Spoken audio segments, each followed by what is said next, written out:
तुमने अपने सपने में धीरे से बड़बड़ाया था कि मैरिड वीमेन सबसे ज्यादा डिजायरेबल होती हैं। अगले ही पल तुम एक ऐसे आदमी के शरीर में रीबॉर्न हो गए जिसकी पूरी लाइफ एक लोनली सिंगल डोम जैसी थी। लेकिन ये नया शरीर पूरा का पूरा एक जर्क का था।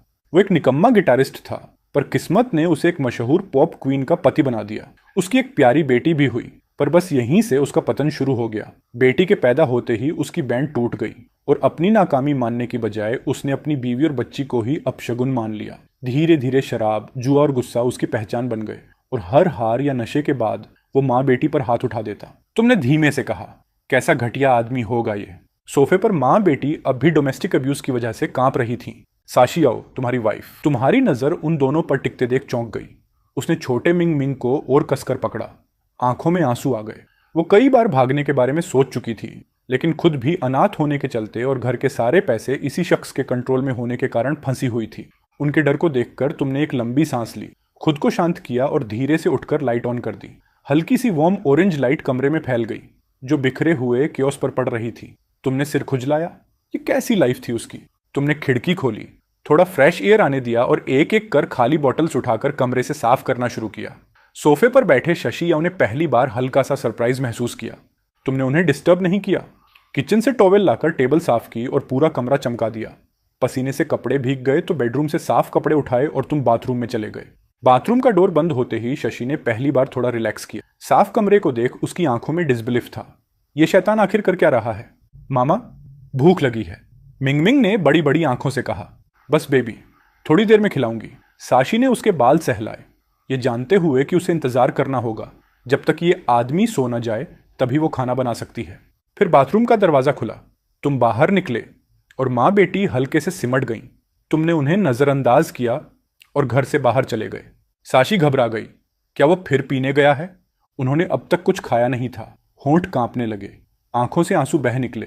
डोंट क्राई मामा, मैं भूखी नहीं हूं। मिंगमिंग ने अपनी छोटी छोटी उंगलियों से माँ के आंसू पोंछने की कोशिश की।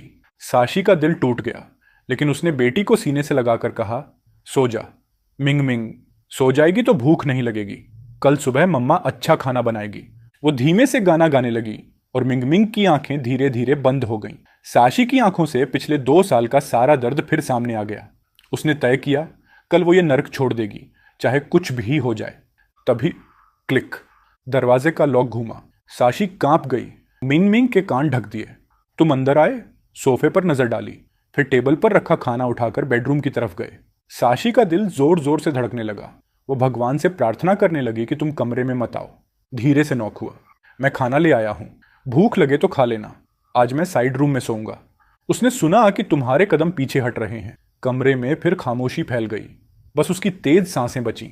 मिंगमिंग ने आंखें खोली, दरवाजे की तरफ देखा। आज पिता का अजीब सा व्यवहार उसके दिमाग में गूंज रहा था। टेबल पर रखा खाना देखकर शशि का दिल हिल गया। ये शैतान अचानक दयालु क्यों हो रहा है?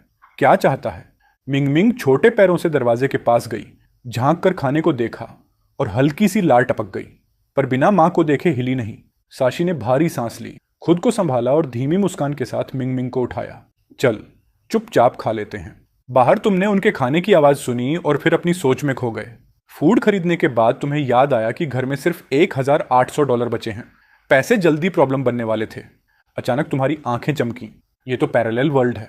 तुमने फोन उठाया, स्क्रॉल किया और मुस्कुरा उठे। इस दुनिया का कल्चरल और एंटरटेनमेंट लैंडस्केप तुम्हारी दुनिया से पूरी तरह अलग था। तुम्हारे पुराने वर्ल्ड के अनोइंग सिंगर्स यहाँ चार्ट टॉपर्स थे। तुम्हारे दिमाग में एक एक करके क्लासिक सॉन्ग्स उभरने लगे। थकान से चूर होकर तुम नींद में चले गए। अगली सुबह 6 बजे तुमने बेडरूम का दरवाजा चुपचाप खोला। टेबल और किचन चमक रहे थे। शशि ने रात में सफाई कर दी थी। तुम बाथरूम में गए। तुम्हें पता था कि शशि सुबह 8 बजे से पहले कभी बाहर नहीं आती, क्योंकि तुम यूजुअली 10 बजे तक सोए रहते थे और जब तक तुम सुबह की ड्रिंक न कर लो तभी माँ बेटी लेफ्ट ओवर खाना खा पाती थी। तुमने फिर एक लंबी सांस ली और वॉश करने लगे। कमरे में साशी जाग चुकी थी, पर बाहर आने की हिम्मत नहीं कर रही थी। बाथरूम की आवाज रुकते ही दरवाजा बंद हो गया। श्याओशी ने होंठ भींच लिए, कांपती सांस रोक कर खामोश खड़ी रही, जैसे सोच रही हो, अब कहाँ गया ये आदमी। काफी देर बाहर कोई हलचल नहीं हुई तो साशी ने अपनी सोती हुई बेटी पर नजर डाली। दिल कड़ा करके वो धीरे से बिस्तर से उतरी और बेडरूम का दरवाजा खोलकर बाहर आई। कमरे में शराब की बदबू अब काफी कम थी। खुली खिड़की से आती हल्की ताजी हवा उसकी त्वचा को ऐसे छू रही थी जैसे किसी दूसरे दुनिया की चीज हो। इतने महीनों बाद उसने इतनी साफ हवा सूंघी थी कि उसे यकीन ही नहीं हो रहा था कि यह सच है। खिड़की के पास खड़े होकर वो बाहर देखती रही और अचानक उसे एहसास हुआ वो सिर्फ 24 साल की है और जिंदगी इतने सालों से किसी जेल की तरह बीत रही थी। कुछ देर बाद बाहर दरवाजा खुलने की आवाज आई और वो चौंक कर पलटी। तुम्हें देखकर वो ठिठक गई। उसे उम्मीद नहीं थी कि तुम इतनी जल्दी वापस आ जाओगे। तुम भी वहीं रुक गए, थोड़ा झेंपते हुए। असल में तुम बाहर इसलिए गए थे क्योंकि घर में एक दाना भी खाने को नहीं बचा था, तो तुम मांस, सब्जी और चावल खरीद कर लौट आए थे। दोनों के बीच एक अजीब सी चुप्पी थी। पहली बार तुमने अपनी पत्नी को ठीक से देखा। वो हद से ज्यादा खूबसूरत थी, तुम्हारी असली दुनिया की किसी भी इन्फ्लुएंसर या सेलिब्रिटी से ज्यादा। पर वो बहुत दुबली थी, चेहरा पीला, जैसे महीनों से ठीक से धूप और खाना ना मिला हो। उसे इस हालत में देखकर तुम्हारे अंदर अजीब सा दर्द उठा। तुमने सोचा, कैसे कोई अपने ही घर में इतनी क्रूरता कर सकता है। तुमने धीरे से कहा, गुड मॉर्निंग, मैं खाना बनाता हूं। यह सुनकर साशी की सांस अटक गई। वो कभी उम्मीद नहीं कर सकती थी कि यह आदमी उससे गुड मॉर्निंग भी बोलेगा। खाना बनाना तो दूर की बात, उधर छोटी मिंग मिंग नींद खुलने पर दौड़ती हुई आई। रसोई से आती खुशबू उसकी नन्ही नाक से टकराई और वो बड़ी बड़ी आंखों से किचन की तरफ देखने लगी। तुमने हल्की मुस्कान दी, पर मिंग मिंग डरकर पीछे हट गई। तुमने थकी हुई सांस ली और खाना बनाना जारी रखा। जब खाना तैयार हुआ तो तुमने दोनों को बुलाया, पर दोनों वहीं दूर खड़े रहे, जैसे तुम फिर से फट पड़ोगे। तुम्हारा मन हल्का सा टूट गया। धीमे से कहा, मैं साइड वाले कमरे में खाता हूं, तुम लोग पहले खा लो। और साइड रूम में चले गए। साशी वहीं खड़ी रह गई। उसने साइड रूम के बंद दरवाजे को देखा, फिर अपनी बेटी की चमकती हुई आंखों को। मिंग मिंग बोली, मॉम, ये डैडी ने बनाया है मेरे लिए। साशी रुक गई। उसने धीरे से सिर हिलाया। मिंग मिंग का चेहरा चमक उठा और उसने खुशी से पहला ही कोर मुंह में डाल लिया। यह उसकी जिंदगी में पहली बार था जब उसके पिता ने उसके लिए कुछ बनाया था और वो डिलीशियस था। साशी चुपचाप खाती रही, मन में उलझन, डर और एक अजीब सा दर्द तैरता हुआ। उधर साइड रूम में बैठे तुमने भूख के बावजूद खुद को रोका। तुम जानते थे वो दोनों अभी तुम्हारे साथ एक ही टेबल पर बैठने के लिए तैयार नहीं हैं। तुमने फोन उठाया, पुराना अकाउंट डिलीट किया, नया बनाया, फिर लोकल ट्रेंडिंग खोला और माथा पकड़ लिया। ये कैसी बकवास म्यूजिक ट्रेंड कर रही है। तभी दिमाग में प्लान आया। तुमने अलमारी से पुराने नोट्स निकाले और कुछ ही मिनटों में एक पूरा म्यूजिकल स्कोर तैयार कर दिया। गिटार निकाली, बैठकर आंखें बंद की और स्ट्रम किया। साइड रूम से गिटार की आवाज गूंज उठी। रसोई में खाना खाती साशी का हाथ रुक गया। ये गिटार, ये तो मेरा था, ये बजा कैसे रहा है? तुम्हारी आवाज धीरे से निकली। Because I dreamed you left me, I woke from tears. कमरे में एक जादुई सन्नाटा फैल गया। मिंग मिंग भी खाना रोक कर सुनने लगी, छोटी सी गर्दन तिरछी करके, जैसे पहली बार किसी सेफ चीज का एहसास हो रहा हो। साशी की आंखें फैल गईं, आंसू बिना पूछे बहने लगे। 2 साल, 2 पूरे साल उसने कोई संगीत नहीं सुना था। 2 साल सिर्फ डर, चीखें, मार और लोनलीनेस। अब सामने उसी दानव जैसी शख्सियत की आवाज में इतनी सॉफ्टनेस, इतना इमोशन कि उसका दिल खुद को रोक ना पाया। उसकी आंखें भर आईं, कंधे कांपने लगे और 2 साल का जमा दर्द उसी धीमी रोशनी वाले कमरे में टूट कर गिरने लगा। अब इतने दिनों बाद हिम्मत करके घर से निकलने का प्लान बनाया था, पर यह अचानक आई आवाज, ये गाना, इसका मतलब क्या था? इतना बदलना? श्याओ अंदर तक हिल गई थी। डर उसके सीने में ऐसे फंसा था जैसे सांस रुक गई हो। डर भविष्य का, डर इस अचानक बदल चुके इंसान का। कहीं यह सब एक छोटा सा सपना तो नहीं? म्यूजिक रुक चुका था। मिंग मिंग ने देखा कि उसकी माँ रो रही है। वो तुरंत शो की गोद में चढ़ गई और अपनी नन्ही उंगलियों से उसकी आंखों के आंसू पोंछने लगी। Don't cry mama, don't cry, Ming Ming is here. उसे लगा माँ को फिर दर्द हुआ है। वो श्याओ की पीठ की तरफ झुककर धीरे धीरे फूंक मारने लगी, जैसे छोटा सा इलाज कर रही हो। कपड़ों के अंदर श्याओ की पीठ पर हल्के बैंगनी निशान थे, वो निशान जो पिछले 2 सालों की खामोशी की काली कहानी थी। उधर तुम्हें बिल्कुल अंदाजा नहीं था कि तुम्हारे गाने ने माँ बेटी पर क्या असर डाल दिया। तुम उस वक्त तो बस वीडियो रिकॉर्ड कर रहे थे, चेहरा आधा छुपा हुआ, बस नाक से नीचे तक, हाथ में गिटार और एक हल्की सी क्लियरिंग ऑफ द थ्रोट। इस बार तुमने पूरे तरीके से गाना गाया, स्टार्ट से फिनिश तक। रिकॉर्ड पूरा होने पर तुमने वीडियो सेव किया, एक्स्ट्रा हिस्से काटे, ऑडियो निकाला और कॉपीराइट डालकर ऑनलाइन अपलोड कर दिया। टाइटल लगाया, a life with you, an original song. उम्मीद थी कि लोगों को पसंद आए, शायद ढेर सारे लाइक्स भी मिले। अपलोड करने के बाद तुमने लंबी सांस छोड़ी। Finally done. अब बस देखना है रिस्पॉन्स कैसा आता है। गिटार को वापस वार्डरोब में रखा, खाली पेट पर हाथ फेरा और मन ही मन सोचा, माँ बेटी ने खाना खत्म किया होगा। भूख अब जान ले रही थी। इंतजार नहीं हुआ। तुमने धीरे से दरवाजा खोला और चोरों की तरह बाहर झांका। तुमने देखा शाओयाओ मिंगमिंग को गोद में उठाकर टेबल से पीछे जा रही है। उसकी आंखें लाल थीं, जैसे बहुत देर से रो रही हो। तुम्हें देखते ही वो रुक गई, फिर तेजी से बेडरूम की तरफ लौट गई। तुमने राहत की सांस ली और आखिरकार टेबल पर बैठे। अच्छा लगा कि उन्होंने थोड़ा खाना तुम्हारे लिए छोड़ा था। तुमने बाजरे का दलिया खाया, बर्तन साफ किए, सब समेट दिया। कुछ करने को नहीं था तो तुम इधर उधर घर देखने लगे। 50 वर्ग मीटर का छोटा सा 2 बेडरूम अपार्टमेंट शादी के वक्त मिलकर खरीदा था। अब सब पुराना लग रहा था। तुम्हें यकीन नहीं हुआ कि श्याओ और बच्ची ने 2 साल ऐसे गुजारे, घर में कैद, दुनिया से कटी, जैसे कोई छोटी सी जेल।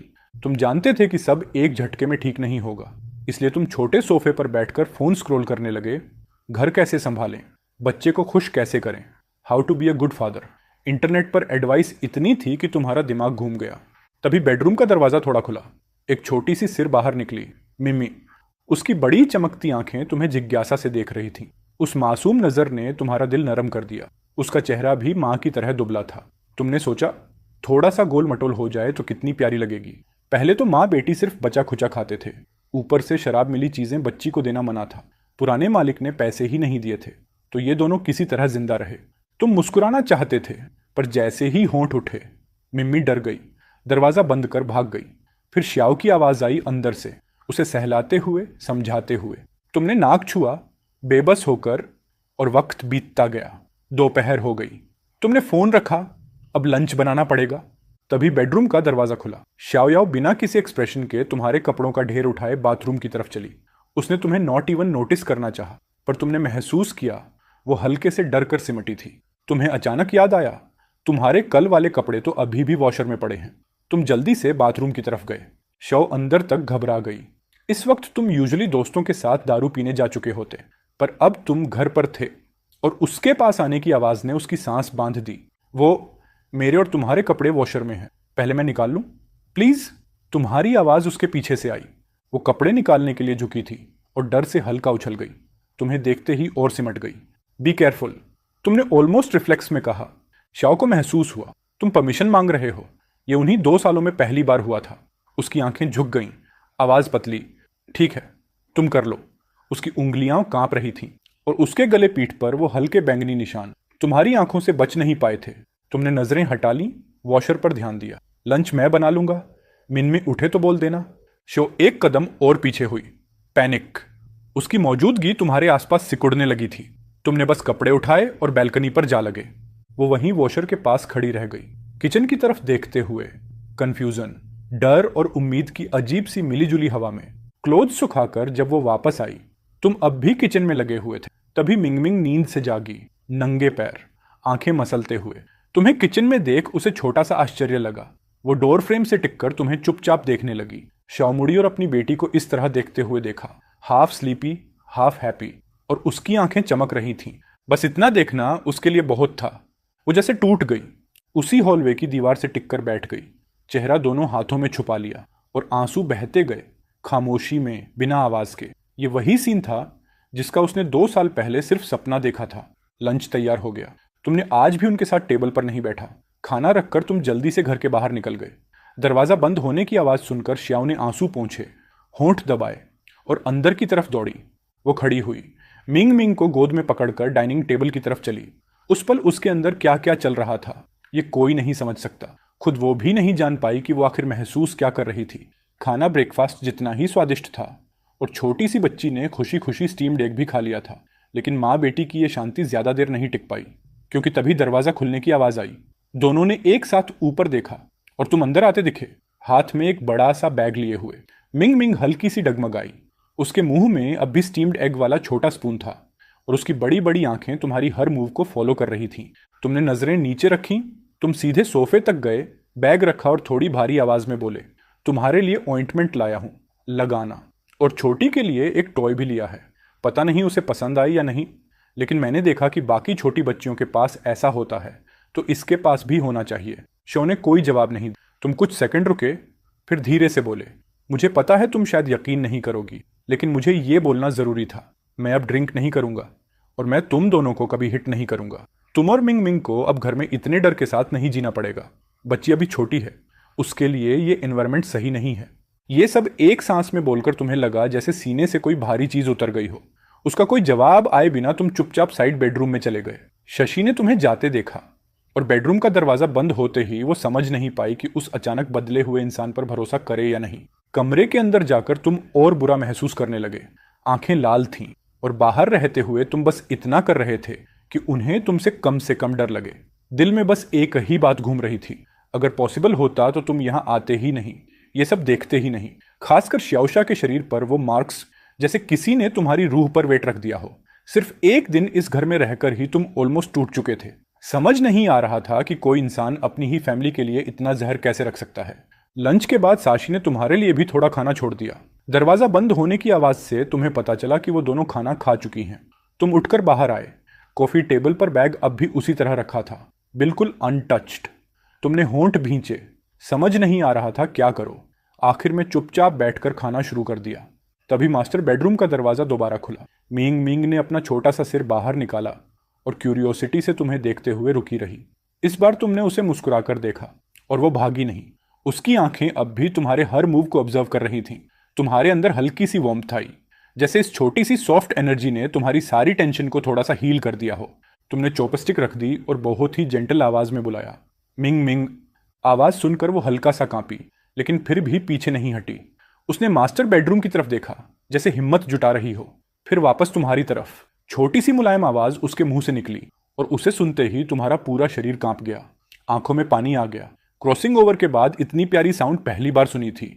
मिंग मिंग ने सिर तिरछा किया, कंफ्यूज थी कि डैडी एक साथ हंस भी रहा है और रो भी रहा है। तुमने हल्की सी आवाज में उसे जवाब दिया, फिर उठकर सोफे पर गए। बैग खोला और वो डोल निकाली जो अभी अभी खरीदी थी। तुमने उसे हल्के से हिलाकर मिंग मिंग को दिखाया। उसकी बड़ी बड़ी आंखें चमकी। वो डोल को देखती, फिर मास्टर बेडरूम की तरफ, फिर वापस डोल की तरफ। कुछ पल हिचकिचाई और धीरे धीरे तुम्हारी तरफ चली आई। तुम्हारा दिल तेज धड़कने लगा। तुम नहीं चाहते थे कि डर की वजह से वो वापस भाग जाए।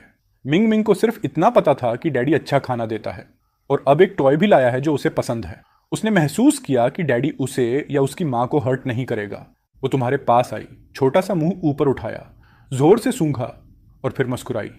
You like the doll daddy? तुमने जितनी सॉफ्टनेस ला सकते थे उतनी लाकर उससे बात की। उसकी छोटी उंगलियां डॉल लेने को हिलीं, लेकिन वो खुद इतना हिम्मत नहीं कर पाई। बस तुम्हारी आंखों में देखती रही। तुम धीरे से उसके लेवल पर घुटनों पर बैठे और डॉल उसके हाथ में रख दी। इस बार उसने सच में डॉल पकड़ ली। उसकी आंखें चमक उठीं। वो डॉल को देखती, उसे हाथों से टटोलती और उसकी आंखें खुशी से चांद की तरह टेढ़ी हो गईं। उसे इतना खुश देखकर तुम्हारे अंदर कई तरह की फीलिंग्स एक साथ उठीं। उसके छोटे से दुबले चेहरे को पास से देखकर, उसके फीके 2 साइज छोटे कपड़ों को देखकर दिल में जैसे सुई चुभ गई। वो सिर्फ 3 साल की थी। उसे प्यार मिलने का हक था और वो इतनी सी डॉल से इतनी खुश हो रही थी। तुमने दांत भींचे, जल्दी से आंखों से पानी पोंछा, चेहरा सीधा किया और उसे क्वाइटली खेलते हुए देखते रहे। इधर मास्टर बेडरूम में श्याओ और भी नर्वस हो रही थी। उसे समझ नहीं आ रहा था कि ये सब ठीक है या गलत, लेकिन तुम्हारी एक बात उसने मन में रख ली, बच्ची अभी छोटी है, उसे ऐसे माहौल में नहीं पलना चाहिए। बच्ची को तुम्हारे पास आने देना ही उसका सबसे बड़ा कॉम्प्रोमाइज था। श्याओ के आंसू निकल आए। वो चुपचाप बेड पर बैठी, आंखें पोंछती रही। प्लेटफॉर्म पर एक वीडियो ने सिर्फ 2 घंटे में ट्रेंडिंग लिस्ट में जगह बना ली थी। अभी वो नंबर 5 पर था। यंग चुंगलिन ने पहले तो ज्यादा ध्यान नहीं दिया। उसने भौहें सिकोड़कर शौली से टैबलेट लेने का इशारा किया। क्यों इतना घबरा रहे हो? ये पहली बार थोड़े हुआ है। कौन सा बड़ा इन्फ्लुएंसर गड़बड़ कर गया इस बार? कोई बड़ा इन्फ्लुएंसर नहीं है, शल्ली ने धीमी आवाज में कहा, उसकी एक्सप्रेशन पढ़ते हुए। ये एक नया अकाउंट है, आज ही बना है और वीडियो हमारी पुश सिस्टम से भी नहीं गया, बस एक सॉन्ग है। ये सुनकर यांग चोंगलिन की एक्सप्रेशन तुरंत बदल गई। पहले वाला बोर्डम अब क्यूरियोसिटी में बदल चुका था। एक सॉन्ग और बिना प्रमोशन के नंबर 5? वो कुर्सी पर पीछे झुकी और धोई की ट्रेंडिंग लिस्ट खोली। उसकी आंखें और फैल गईं। ये तो अब नंबर 4 पर पहुंचा हुआ है। चलो देखते हैं किस तरह का सॉन्ग है। जैसे ही उसने सॉन्ग सुना, कमरा कुछ सेकंड के लिए एकदम साइलेंट हो गया। दोई में इतने सालों में उसने ऐसा खूबसूरत सॉन्ग कभी नहीं सुना था। उसने तुरंत क्रिएटर की प्रोफाइल खोली, शिनयाओ। उसके होठों पर हल्की मुस्कान आई। नाम भी अच्छा है। शौली, तुमने अच्छा काम किया। इस वीडियो को पुश करो, कल ये नंबर 1 होना चाहिए। शालिनी ने राहत की सांस ली और सिर हिलाया। उसके जाते ही यंग चोंगलिन ने फिर से वो सॉन्ग प्ले किया। उसकी उंगलियां टेबल पर रिदम के साथ टैप कर रही थीं। कुछ सेकंड बाद उसने मोबाइल उठाया और एक प्राइवेट मैसेज भेज दिया। उधर घर पर तुम सुबह 5 बजे ही उठ चुके थे। तुम्हें अभी तक ये पता ही नहीं था कि तुम्हारा सॉन्ग वायरल हो चुका है। जल्दी से मुंह हाथ धोकर तुम मॉर्निंग रन पर निकल गए, लेकिन तुम्हारा शरीर उम्मीद से ज्यादा कमजोर था। कुछ ही मिनटों में सांस फूल गई, बार बार रुकना पड़ा। 1 घंटे में जैसे तैसे 5 किलोमीटर पूरा किया, वही टारगेट जो तुमने खुद के लिए सेट किया था। जब तुम 7:40 पर घर पहुंचे तो दरवाजे पर ही श्याओ से टकरा गए। वो अभी बाथरूम से निकली थी, तौलिए से बाल सुखाती हुई। तुम्हें देखकर वो हल्का सा चौंक गई। मुझे लगा तुम घर पर ही हो, मैं ब्रेकफास्ट बनाती हूँ, वो जल्दी से बोली। तुम 1 सेकंड के लिए ऑकवर्ड हुए, फिर पूछा, मिंगमिंग अभी सो रही है? सियाशी ने चुपचाप सिर हिलाया। तुम्हें मॉर्निंग एनर्जी से भरा हुआ देखकर वो आदमी जो पहले हमेशा बिखरा रहता था, उसका दिल अजीब सा घबरा गया। वो तुरंत किचन की तरफ निकल गई जैसे भाग रही हो। तुम मुस्कुराए। मैं नहा लूं, फिर ब्रेकफास्ट बना दूं? कुछ खास खाना है तुम्हें? तुम्हारी आवाज में हल्की टीजिंग वार्मथ थी। इस बार वो कदमों में रुक गई, फिर धीमे से बोली, नहीं, तुम बैठो, मैं बच्ची को संभाल लूंगी। और वो बेडरूम में गायब हो गई।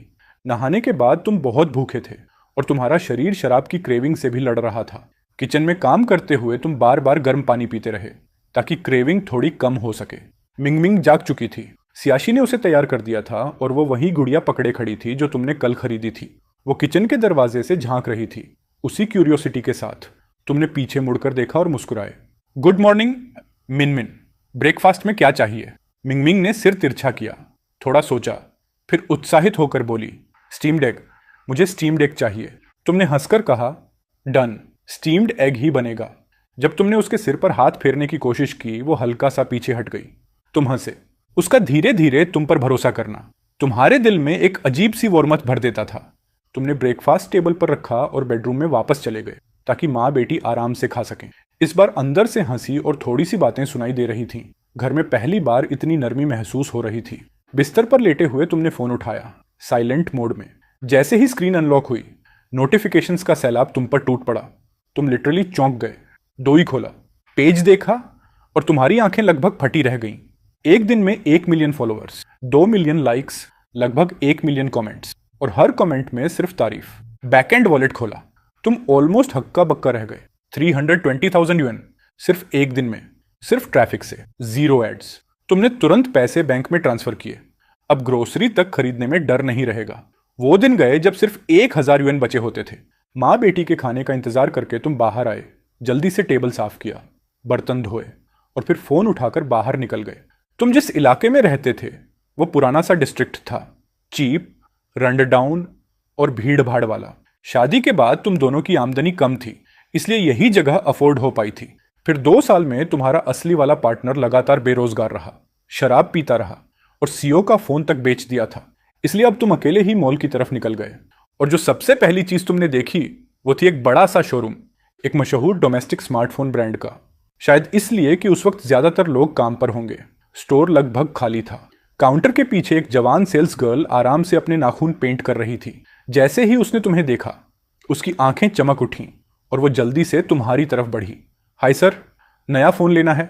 तुमने हल्का सा सिर हिलाया, काउंटर के मॉडल्स देखते हुए। कुछ देर घूमने के बाद आखिरकार तुमने एक स्काई ब्लू मॉडल चुन लिया। सेल्स गर्ल का चेहरा खिल गया। वाह, ग्रेट चॉइस, हैंडसम, हमारा लेटेस्ट मॉडल है, cutting edge tech, 100x zoom और दुनिया का पहला फोन जो सैटेलाइट कॉल सपोर्ट करता है।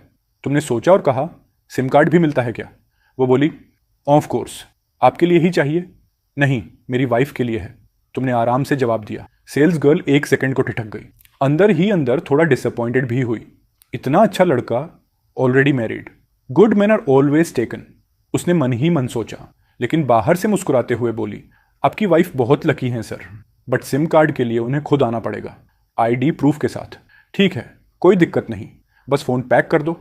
तुमने कहा, तुम्हें अंदाज़ा नहीं था कि सिम के लिए वेरिफिकेशन ज़रूरी होगा। फ़ोन पैक हुआ, तुमने स्कैन करके पेमेंट किया और जल्दी से बाहर निकल गए। अभी बहुत कुछ खरीदना बाकी था, टाइम नहीं था बर्बाद करने का। घर पर शाशी ने पूरा घर चमका दिया था। अब वो सोफे पर बैठकर नीले आसमान को देख रही थी। 2 दिन की हवा बदलने के बाद कमरा शराब की बदबू से पूरी तरह मुक्त था। ताज़ी हवा चल रही थी। उसके लिए ये सब ऑलमोस्ट अनबिलीवेबल था, एक छोटी सी कंफर्ट जिसे उसने कभी उम्मीद भी नहीं की थी। मिंगमिंग भी खुश होकर खेल रही थी, जिससे शाशी के होंठों पर हल्की सी मुस्कान आ गई। जिंदगी थोड़ी अच्छी लग रही थी। तभी दरवाजे की अनलॉकिंग की आवाज आई। मिंगमिंग उछलकर अपनी गुड़िया पकड़कर शाशी की बाहों में छुप गई। बाहर तुम मूवर्स से कह रहे थे, धीरे भाई, स्क्रैच मत करना। सीधे अंदर रखो। शाशी थोड़ी घबरा गई और मिंगमिंग को कसकर पकड़े कमरे की ओर खिसक, लेकिन क्यूरियोसिटी हावी हो गई और उसने दरवाजे की दरार से झांका। तुम और एक बंदा एक क्रीम कलर का क्लाउड स्टाइल सोफा अंदर ला रहे थे। तुम्हारी नज़र उससे मिली और तुम्हारा चेहरा खुशी से चमक उठा। थोड़ा गर्म पानी दे दोगी? मूवर्स को ब्रेक दे दूं? तुमने कहा। हाँ हाँ, अभी लाई। वो थोड़ा हड़बड़ाई और किचन में चली गई। फिर तुम मूवर्स के साथ नया सोफा, टीवी, फ्रिज और बाकी अप्लायंसेस लाए। हर नई चीज़ के आते ही घर का पूरा वाइब बदल गया। जो घर थका हुआ, पुराना और टूटा फूटा लगता था, अब फ्रेश, अलाइव और कंफर्टेबल दिखने लगा। पुराना सब सामान तुमने 800 यूएन में बेच दिया था। शाशी को समझ नहीं आ रहा था कि इतने पैसे आए कहाँ से, क्योंकि उसके हिसाब से तो घर में अभी भी तंगी होनी चाहिए थी। मूवर्स को विदा करके तुम बड़े से बैग के साथ लिविंग रूम में आए और एक ताज़ी सांस ली। अब ये सच में किसी का घर लगता था, किसी का टूटता हुआ जीवन नहीं। तुमने पसीना पोंछा, बैग को नए कॉफ़ी टेबल पर रखा और सॉफ्ट सोफे पर बैठ गए। किचन में माँ बेटी अब भी शौक में खड़ी थी। मिंगमिंग अपनी माँ की टांग पकड़े नई चीज़ों को घूर रही थी। तुमने उसे देखा और तुम्हारी आंखें खुशी में सिकुड़ गईं। तुमने बैग से एक बड़ा पिंक टॉय निकाला और टेबल पर रखा, नज़रें उसी पर टिकाए हुए। जैसा एक्सपेक्टेड था, मिंगमिंग की नज़रें उस टॉय पर अटक गईं। एक हाथ में गुड़िया, दूसरे हाथ से शाशी की शर्ट पकड़े वो आगे झांक रही थी। ये क्या है डैडी? उसने धीमे से पूछा। तुमने मुस्कुराते हुए हाथ बढ़ाया। आओ देखो डैडी तुम्हारे लिए क्या लाया है। वो तुरंत नहीं आई, पहले अपनी माँ की तरफ देखा, फिर हिचकते हुए तुम्हारी तरफ बढ़ी। तुमने टॉय खोला। अंदर एक छोटा सा प्रिंसेस हाउस था। प्रिंसेस का घर सजाएंगे डैडी के साथ? तुमने पूछा। उसकी आंखें चमक उठीं। वो धीरे धीरे तुम्हारे घुटनों के पास आ गई। तुमने छोटी सी प्रिंसेस फिगर उठाई। प्रिंसेस अभी रेडी नहीं है, डैडी नहीं कर पाएगा। क्या तुम हेल्प करोगी उसे प्रिटी बनाने में? उसने झिझकते हुए फिगर लिया। तुमने उसका छोटा हाथ अपने हाथ से पकड़कर उसे फील करवाया। फिर तुमने पिंक ड्रेस उठाई और उसका हाथ गाइड किया। Daddy is counting on you princess को रेडी करने के लिए। Okay daddy. उसकी आवाज़ एक्साइटमेंट से भर गई। डैडी के हाथ कितने वार्म हैं, मम्मी से भी ज़्यादा वार्म। वो मन ही मन सोच रही थी। फिर तुम्हारी ऑकवर्ड सी एक्सप्रेशन देखकर वो खिलखिलाकर हंस पड़ी। डैडी सो सिली, मैं सिखाती हूँ। वो प्रिंसेस को क्लमसीली ड्रेस कर रही थी, तुम्हारे घुटने से लगी हुई।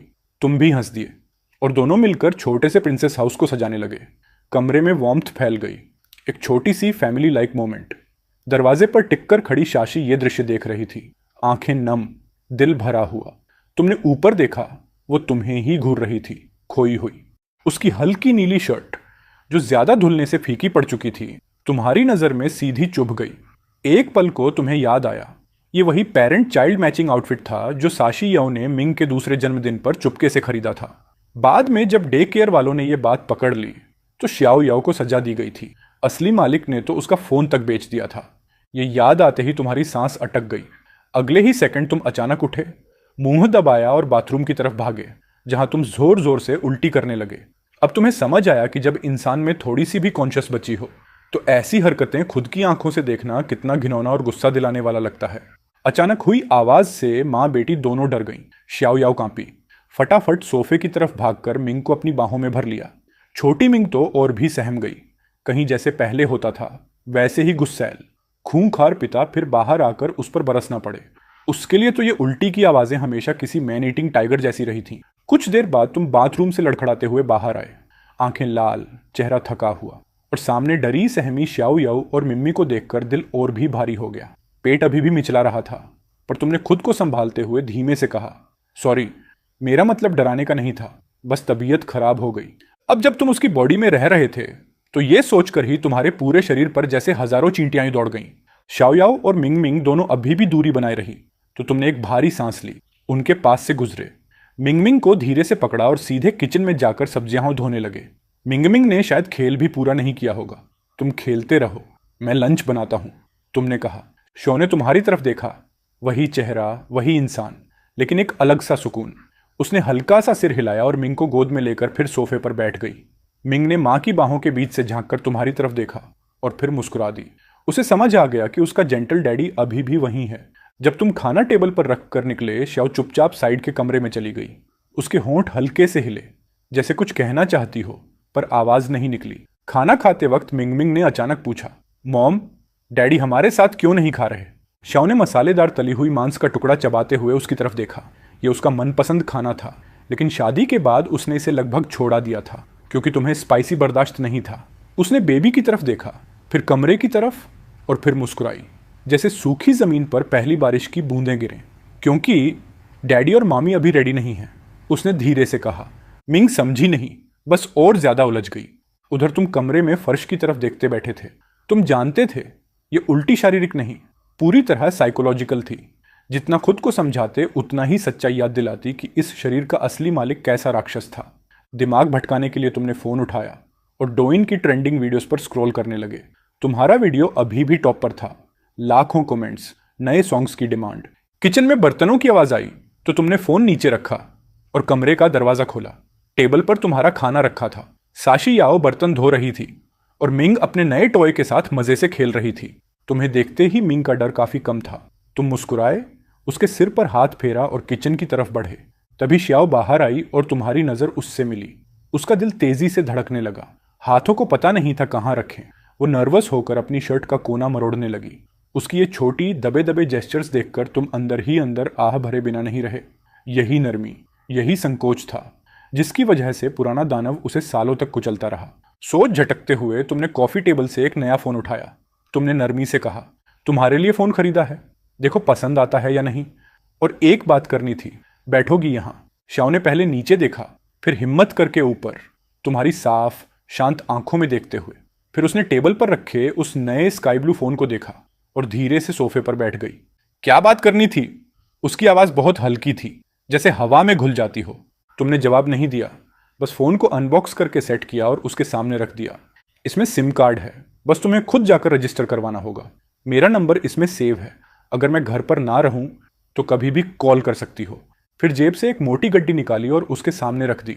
ये कुछ पैसे निकाल कर लाया हूं, आज दोपहर मिंग मिंग को बाहर घुमा लाना। घर में बंद रहना ठीक नहीं होता। कुछ भी चाहो, क्लोथ्स वगैरह ले लेना। मैंने देखा तुम दोनों के कपड़े काफी छोटे हो चुके हैं और सिर्फ हाफ बैंक कार्ड लेकर फिरना कन्वीनियंट भी नहीं है, ना सेफ। तुम एक ही सांस में सब बोल गए। श्याओ ने ऊपर देखा, उसकी आंखें धीरे धीरे भरने लगीं। तुम्हें वो एक एक बात ध्यान से सुन रही थी, जैसे किसी ने पहली बार उसे इंसान समझा हो। जब उसने फोन नहीं उठाया तो तुमने नाक खुजाते हुए पूछा, फोन पसंद नहीं आया? कलर अच्छा लगा था और न्यू मॉडल है, चाहो तो दूसरा ले आते हैं। उसने सिर हिलाया, आंखें चमकते हुए तुम पर टिक गईं। नहीं, पसंद है, थैंक यू। आवाज धीमी लेकिन कांपती हुई, जैसे दिल में कुछ टूटकर फिर जुड़ गया हो। तुमने उसकी तरफ देखा, फिर थोड़ा मुस्कुराते हुए नजरें हटाईं। गुड, फिर थैंक्स कहने की जरूरत नहीं, मैं खाना खा लेता हूं। तुम तेजी से उठकर टेबल की तरफ चले गए। श्याम मन ही मन सोचती रह गई कि तुम्हारे पास इतना सारा पैसा आखिर आया कहां से, पर तुमने नहीं बताया तो उसने भी नहीं पूछा। उसने फिर एक बार उस स्काई ब्लू फोन को देखा।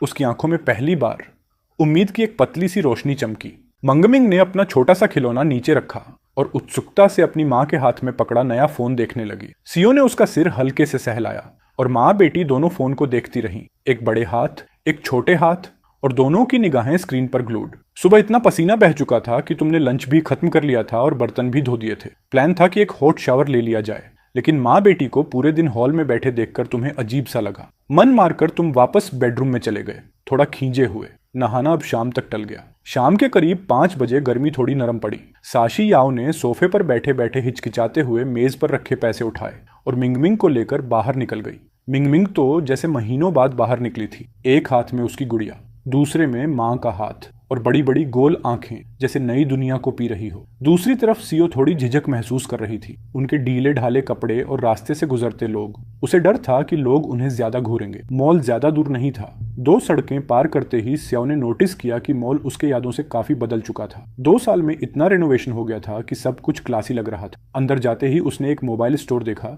जिसमें सिम कार्ड का काउंटर भी था। वो ठिठकी, फिर मिंगमिंग को लेकर अंदर चली गई। स्टोर काफी बिजी था। साशी, जो लोगों से मिलना जुलना ऑलमोस्ट भूल चुकी थी, ऑकवर्ड सी खड़ी रही। एक फीमेल स्टाफ ने मिंगमिंग का सिर छूकर कहा, ओह कितना वेल बिहेव्ड बच्चा है। मैम फोन लेने आई हैं।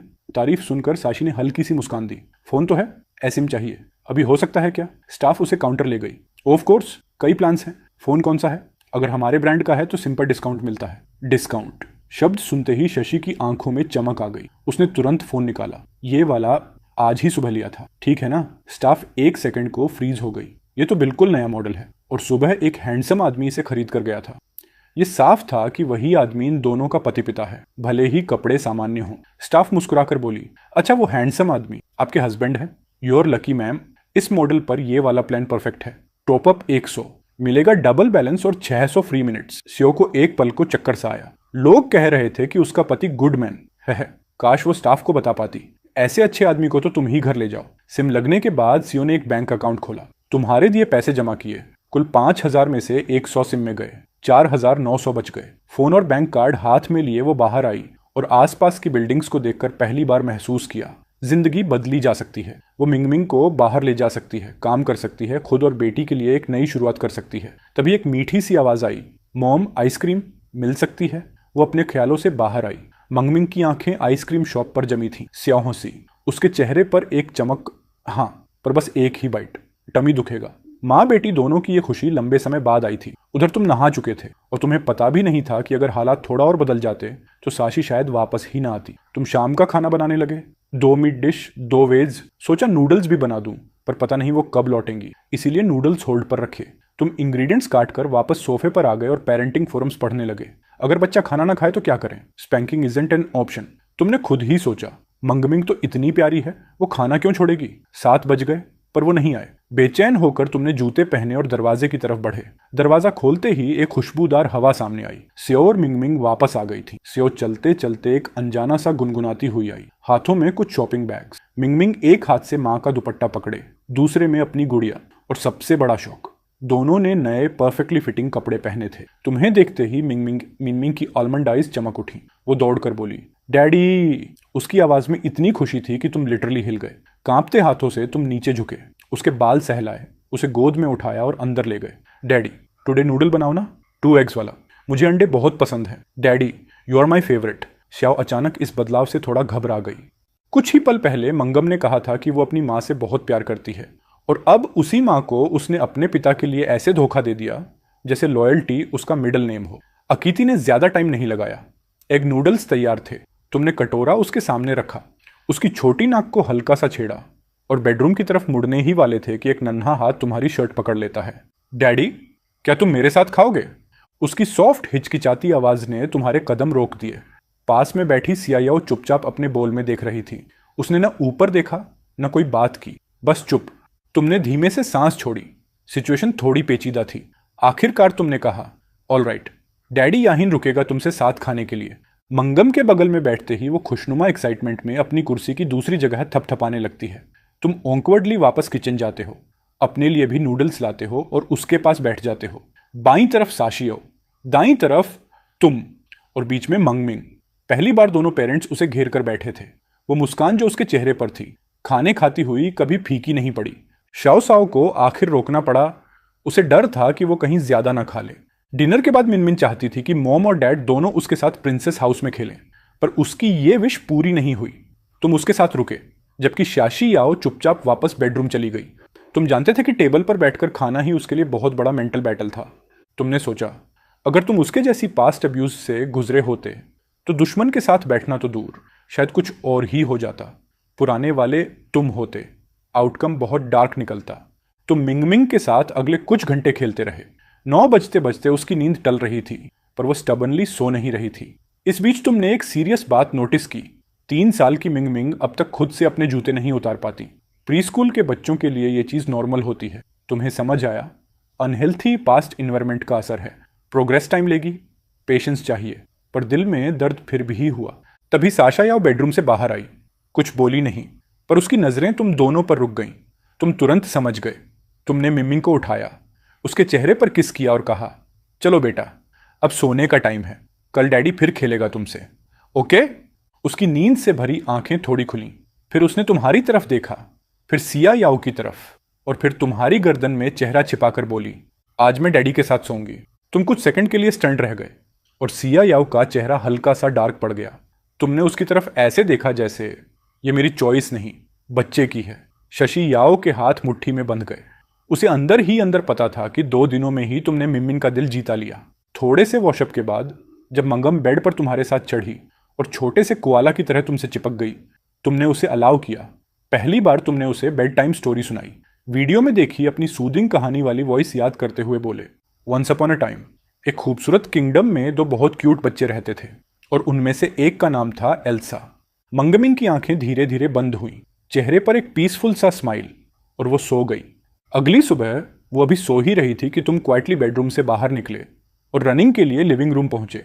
जैसे ही तुमने कॉफी टेबल देखी, तुम्हारी आंखें फैल गईं। सारे क्रीम जार्स गायब। तुम्हारे चेहरे पर एक हल्की मुस्कान आ गई। 2 घंटे की रनिंग, नहाना, ब्रेकफास्ट तैयार करना, सब खत्म कर तुम उसे उठाने गए। तुम्हारी जेंटल आवाज सुनकर वो जागी। आंखें मलते ही तुम्हें देखकर शरारती मुस्कान आई। उसने हाथ फैलाए, हग सिग्नल। तुमने उसे उठाया, येस्टरडे खरीदे नए कपड़े पहनाए और उसे बाथरूम ले गए। ऑनलाइन सीखी चाइल्ड केयर टेक्निक्स असल में काफी मुश्किल निकली। उसका नाजुक शरीर सब संभाल कर करना पड़ रहा था। बाल बांधना तो और भी मुश्किल, तिरछे हो गए। Daddy is a big dummy. Mingming ने मिरर में मेसी बाल देखकर मुंह फुलाया। तुमने उसकी नाक दबाई। वो हंस पड़ी। फिर उसने तुम्हारी नाक भी पींच कर दी। दरवाजे पर खड़ी शशि ये सब क्वाइटली देख रही थी। कुछ बोली नहीं, पर होंठों पर एक हल्की मुस्कान आ गई। ब्रेकफास्ट के बाद तुमने मिंग मिंग को सीओ के पास वापस नहीं भेजा। तुमने प्रिंसेस हाउस में ही उससे खेलते खेलते बेसिक 1 से 10 नंबर्स इंट्रोड्यूस किए। उसकी लर्निंग में गैप्स समझकर तुमने प्लान बनाया। खेल खेल में धीरे धीरे एसेंशियल चीजें सिखाओगे। मिंग मिंग जल्दी समझ रही थी और कल रात से वो नोटिसेबली ब्राइट और लाइवली लग रही थी। इंप्रूवमेंट साफ दिख रहा था और यह दिल गर्म कर देने वाला एहसास था। साशी साइड में बैठकर फोन पर ऐप्स स्क्रॉल कर रही थी, पर नजर बार बार तुम दोनों पर जा रही थी। उसे साफ दिख रहा था तुम उसे कितनी जेंटली नेचुरली चीजें सिखा रहे हो। उसके दिल में एक छोटी सी वोमत उठी, एक रिग्रेट भी। वो हमेशा अपनी बेटी को अच्छे से पालना चाहती थी, पर पिछले फैमिली एनवायरनमेंट ने उसे मौका ही नहीं दिया। उसने फिर फोन स्क्रीन पर देखा। नए ऐप्स कितनी तेजी से डाउनलोड हो गए थे। वीचैट खोलते ही अनरीड मैसेजेस की लड़ी नजर आई। वो थे टलेले के, वो असिस्टेंट जो 2 साल से उसके साथ काम कर रही थी। शादी के बाद से उसने इन मैसेजेस को इग्नोर कर दिया था, पर तलेले लगातार उसे टेक्स्ट करती रही, पूछती हुई कि वो ठीक है या नहीं। मैसेजेस पढ़ते हुए स्याओ के दिल में एक हल्की गर्माहट उतर आई। उसने जल्दी से रिप्लाई किया, सॉरी लेले, मैं जवाब नहीं दे पा रही थी। अब मैं ठीक हूं, डोंट वरी। जवाब ऑलमोस्ट तुरंत आ गया, जी तुम जिंदा हो। मैंने सोचा शादी के बाद तुम मुझे कभी टेक्स्ट नहीं करोगी। तुम्हें नहीं पता, तुम जैसे ही गायब हुई कंपनी में गॉसिप आग की तरह फैल गया। वो इरिटेटिंग लू जिया तो हद पार कर रही है। तुम्हारे बारे में झूठ फैलाकर कह रही है कि तुम डिजर्व करती थी। बेहद गुस्सा आता है। साशो ने होंठ भींचे। वो जानती थी लेले सच कह रही थी। काम में वो लूजिया से आगे थी। अब उसके हटते ही लूजिया की कोशिशें वहीं थीं। ऊपर आना, बदनाम करना, क्राउड को अपनी तरफ खींचना। उसने टॉपिक बदलते हुए पूछा, लेले तुम कैसी हो? लाइफ कैसी चल रही है? मैं ठीक हूं। शी डोंट वरी, मैं वो इंडेस्ट्रक्टिबल छोटी कॉकरोच हूं, पर मैंने तुम्हें बहुत मिस किया। क्या तुम वापस आ रही हो? शौक कुछ पल चुप रही। क्या वो कभी लौटेगी? उसने तुम पर नजर डाली, फिर मिंगम पर। धीरे धीरे उसका मन शांत हुआ। प्रोबेबली नहीं, पर अगर तुम मिलना चाहो तो हम टाइम फिक्स कर सकते हैं। उसने भेज दिया। उधर डाउनटाउन की टीएमए एंटरटेनमेंट बिल्डिंग में पेटीट 1.66 मीटर की टले ने भारी इक्विपमेंट उतारा और एक्साइटमेंट में फोन चेक किया। तभी एक तेज चुभती हुई आवाज आई, टले काम चोरी कर रही हो, जल्दी काम पर लगो। तुम्हें लगता है तुम अभी भी किसी पॉपुलर यंगस्टार की असिस्टेंट हो? अगर काम नहीं करना है तो निकल जाओ। वो औरत चेहरे से ही तीखी, एरोगेंस से भरी। उसकी आंखें तिरछी और तिरस्कार से भरी हुई। खड़ी क्या देख रही हो? इक्विपमेंट उठाकर स्टूडियो ले जाओ। अगर मेरी रिकॉर्डिंग डिले हुई तो तुम जानती हो क्या होगा। तल ने हल्की सी आई रोल मारी, लेकिन चुपचाप इक्विपमेंट उठाकर स्टूडियो ले गई। घर पर श्याओ श्याओ मुस्कुराई जब उसने लेले का अगला मैसेज पढ़ा, शो मेरी सैटरडे ऑफ है, फिर बात करते हैं। उसने वीबो खोला। उसकी आखिरी पोस्ट 2 साल पुरानी उसकी रिटायरमेंट अनाउंसमेंट थी। एक समय की लाखों वाली फॉलोइंग अब कुछ हजार रह गई थी। वो भी लॉयल फैंस जो अब भी केयरिंग कमेंट्स छोड़ते थे। वो क्यूरियोसिटी में ट्रेंडिंग देखती है। एक हेडलाइन चमकती है, a life time with you, mysterious singer explodes overnight with millions of views. Screen ने ऑटो प्ले शुरू कर दिया। गिटार की जानी पहचानी धुन रूम में भर गई। सब कुछ अचानक शांत हो गया। तुमने इंस्टिंक्टिवली अपना सिर मोड़ लिया, थोड़ा एम्बेरेस्ड। मिंगमिंग की बड़ी बड़ी आंखें स्क्रीन पर फिक्स हो गईं। वो धीरे से सियाओ की गोद में घुस गई। साशी याओ फ्रीज हो गई। ये वही वॉइस, वही सॉन्ग जो उसने कुछ दिन पहले रिकॉर्डिंग के दौरान सुना था। मिंगम ने अपनी छोटी उंगली स्क्रीन की तरफ उठाई और सियाओ की तरफ चमकती आंखों से देखा। डैडी, डैडी फोन में है। साशो ने बेटी के सिर पर हाथ फेरा और फुसफुसाकर बोली, अब समझी? डैडी के पास इतना पैसा फर्नीचर खरीदने और घर का सब खर्च उठाने का रीजन क्या है? मिलियंस ऑफ लाइक्स मिल रहे हैं उसे। अफोर्ड करना कोई सरप्राइज नहीं है। फिर उसकी नजर तुम्हारे शार्प काल्म चेहरे पर गई। फिर मिंगमिंग हैप्पीली उछलकर एमसी की बाहों में वापस आ गई। एक मीठी मिल्की आवाज में बोली, डैडी इतना जेंटल क्यों है? मिंगमिंग को भी गाना गाना है और फोन में जाना है। एमसी ने मुस्कुराकर कहा, ओके, तो डैडी मिनमिन को सिंगिंग सिखाएगा। जब मिनमिन सीख जाएगी तब फ़ोन में भी गा पाएगी। ओके। मिनमिन ने अपनी छोटी सी गर्दन हिलाकर हाँ किया और खुश होकर एमसी को एक बड़ा सा किस दे दिया। यह रिवॉर्ड पाकर एमसी खुशी से चमक उठा। बच्ची की इस एडमायरिंग नज़र के नीचे वो भागकर साइड बेडरूम में गया और गिटार ले आया। सोफे पर वापस आकर एमसीमी ने गिटार पकड़ा और उसकी स्ट्रिंग्स ट्यून की। उसने सर घुमाया तो देखा लीसा और मिनमिन उसे देख रहे थे। उसका चेहरा हल्का गुलाबी हो गया। फिर उसने स्ट्रिंग्स पर हाथ फेरा और कहा, आज डैडी मिंगमिंग्स के लिए एक बच्चों वाला सॉन्ग बनाएगा। डैडी एक बार गाकर सुनाएगा, अगली बार डैडी एक लाइन गाएगा और मिंगमिंग वही लाइन फॉलो करेगी। ओके। मिंगमिंग खुश होकर सिर हिलाती रही। उसके छोटे से चेहरे पर एक्साइटमेंट साफ दिख रही थी। उसने धीरे से स्ट्रिंग्स बजाईं और एक लाइवली मेलोडी पूरे लिविंग रूम में फैल गई। मिंगमिंग का रिदम सेंस कमाल का था।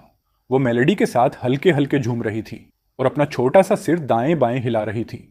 यह देखकर लीसा की नज़र धीरे धीरे नरम पड़ गई। उसके होंठों पर भी चुपचाप एक मुस्कान उभर आई और वो भी उनकी रिदम में शामिल हो गई। पहली बार पूरा परिवार खुशी के समुद्र में डूबा हुआ था, मानो खुद लिविंग रूम भी चमक उठा हो। मिम्मी दोबारा उछलकर एमसी की गोद में घुस गई। उसके छोटे से हाथ एमसी की गर्दन को कसकर पकड़े हुए थे। उसने कहा, मिंगमिंग को ऐसा डैडी पसंद है, प्लीज पहले जैसा मत हो जाना, ओके। एमसी की आंखों में आंसू चमक उठे। उसने मिंगमिंग को कसकर पकड़ा, चेहरा उसकी कपड़ों में छुपा लिया और बोला, डैडी फिर कभी वैसा नहीं बनेगा। उसकी आवाज भर्राई हुई थी लेकिन मजबूत। लीसा इस वक्त एमसी का एक्सप्रेशन नहीं देख पा रही थी, लेकिन वो खुद रो रही थी। उसके चेहरे पर आंसू बह रहे थे पर मुस्कान बरकरार थी। उसे पता था कि पुराने दिन अब कभी वापस नहीं आएंगे। सबसे पहले आदमी ने खुद को संभाला। उसने गिटार एक तरफ रखा, मिम्मिंग को गोद से उठाकर अपनी गोद में बैठाया और बोला, चलो मिम्मिंग, अब सॉन्ग सीखते हैं। डैडी एक लाइन गाएगा और मिम्मी उस लाइन को फॉलो करेगी, ओके। ओके, मिंग मिंग ने झट से जवाब दिया। इसके बाद का पूरा समय फादर डॉटर टीचिंग टाइम बन गया। पूरी मॉर्निंग उनकी आवाजें लिविंग रूम में गूंजती रहीं। दोनों को सॉन्ग में इतना डूबा देख लीसा चुपचाप लंच बनाने लगी, लेकिन उसका खाना एमसी जितना अच्छा नहीं था, जिसके कारण खाने के समय मिंग मिंग बार बार बोलती रही कि अब से वो डैडी का ही खाना खाना चाहती है।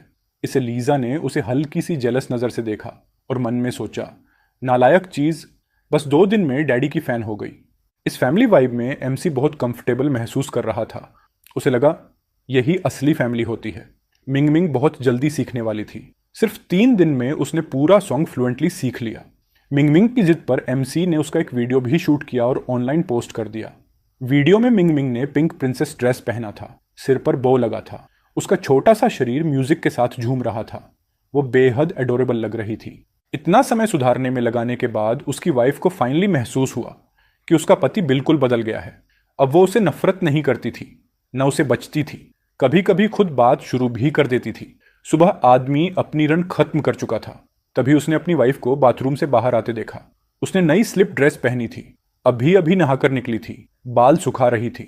उसका प्रिटी चेहरा गर्म हवा से हल्का लाल पड़ गया था। दोनों कुछ सेकंड वाइड आइड एक दूसरे को देखते रहे। एमसी की नज़र इतनी फोकस थी कि लीसा ने इंस्टिंक्टिवली अपनी चेस्ट ढंक ली। उसका चेहरा और कान तक लाल हो गए। 2 साल से शादीशुदा होने के बावजूद उस पल का वाइब बिल्कुल न्यू कपल जैसा था। लीसा ने खुद को शांत करने की कोशिश की, एक छोटा सा मॉर्निंग कहा और जल्दी जल्दी बेडरूम की तरफ चली गई। एमसी ने हल्की मुस्कान के साथ अपने भटके हुए थॉट्स झटके और बाथरूम में नहाने चला गया। कुकिंग करना और मिंगमिंग को उठाना उसकी डेली रूटीन बन चुकी थी। जब उसने बेडरूम का दरवाजा खोला तो मिंगमिंग अभी भी गहरी नींद में थी। छोटी सी बच्ची बड़े से बेड पर फैलकर सो रही थी। उसका छोटा सा मुंह थोड़ा खुला हुआ था। पिछले कुछ दिनों से सही टाइम पर खाने पीने और सोने की वजह से मिंगमिंग का चेहरा पहले से काफ़ी हेल्थी लगने लगा था। वो अभी भी पतली थी, लेकिन उसकी एनर्जी साफ बढ़ गई थी। एमसी झुककर नीचे आया, धीरे से उसका नाक दबाया और बोला, मिंगमिंग उठ जाओ, खाना खाना है। छोटी सी ने हल्का सा मुंह फुलाया, आंखें थोड़ी सी खोली। जैसे ही उसने आदमी को देखा, उसके होंठों के कोने अपने आप मुस्कुरा उठे। फिर उसने अपने छोटे छोटे हाथ फैलाए, एमसी की गर्दन पकड़ ली और प्यारी सी आवाज़ में बोली, डैडी।